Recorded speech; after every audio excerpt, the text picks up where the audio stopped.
Alright guys, I'm doing a video and I am using the camera, the lenses that I got this time. We're going to see how this comes out. I'm using the wide angle lens so we can get more of a broader spectrum. So I had somebody say something to me at work. It was like we said in my last video, I bought another Sebenza, my old Sebenza I'd had for 4 or 5 years when I decided to sell it. It had some miles and some wear and tear, and I sold it, and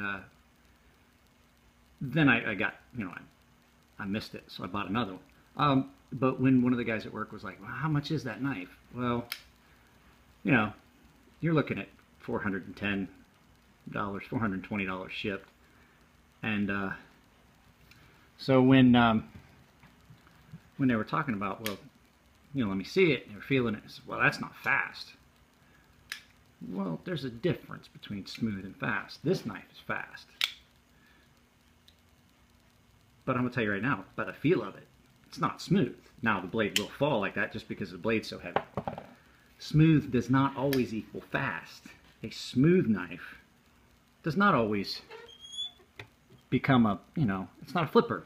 This is not a flipper knife. It was not designed to be a flipper knife. This was designed to be, this is basically the original overbuilt pocket knife.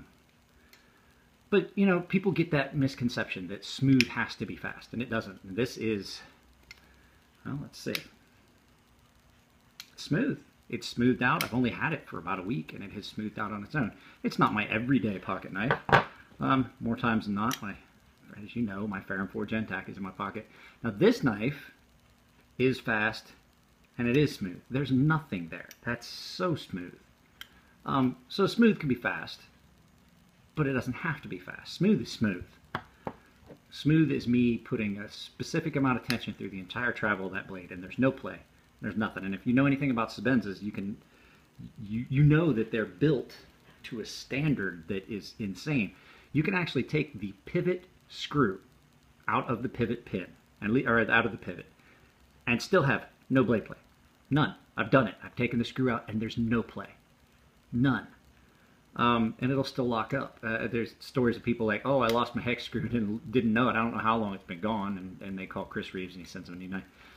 The other thing I was going to address, somebody asked me in my video, one of my friends was like, what are you talking about a misgrind? When you talk about misgrind, what's that mean? So like I said, this Chris Reeves has a minor misgrind, and I'm not going to try and bring it in, but basically what it is the angles are not the same. Now, it still marries up, and it apexed, and it's sharp. It's very sharp. As a matter of fact, you can shave with it if you wanted to, lather up and shave. It just is not ground the same way, and it happens. It happens when new people are doing a new job and things like that. So this is a $400 knife, right? $400 knife. This is a pretty much $400 knife. And guess what? This one was misground. My Microtech DOC was misground, and I fixed it. I sharpen knives as a side business. I fixed a minor problem. So just because Chris Reeves, everybody says Chris Reeves is the pinnacle and all that, doesn't mean there aren't going to be mistakes come out. Chris Reeves is not there 24 hours a day. Chris Reeves is not the one sitting on the line. So, like I said, when you hear people talk about that, and then the immediate response, when you tell somebody that you just paid $400 for a knife, is, oh, that's fucking stupid, and they try to convert you. They try to brainwash you into not doing it. I'm not telling them that they have to spend $400 on a knife. Not at all. I'm telling them I choose to. I like knives. I prefer to have quality knives. This is a $400 knife that I will use for work, things like that. I don't have, like I said, I really don't have any knives that go in a safe. I did have a Decepticon that was in the safe just because it was so expensive and I didn't feel like having it stolen.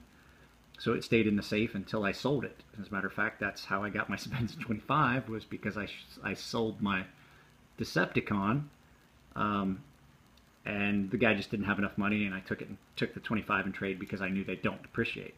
As long as I don't destroy this, I should be able to sell it back, pretty much what I paid for it. And especially if I spend the $17 to send it into Chris Reeves for the spa treatment.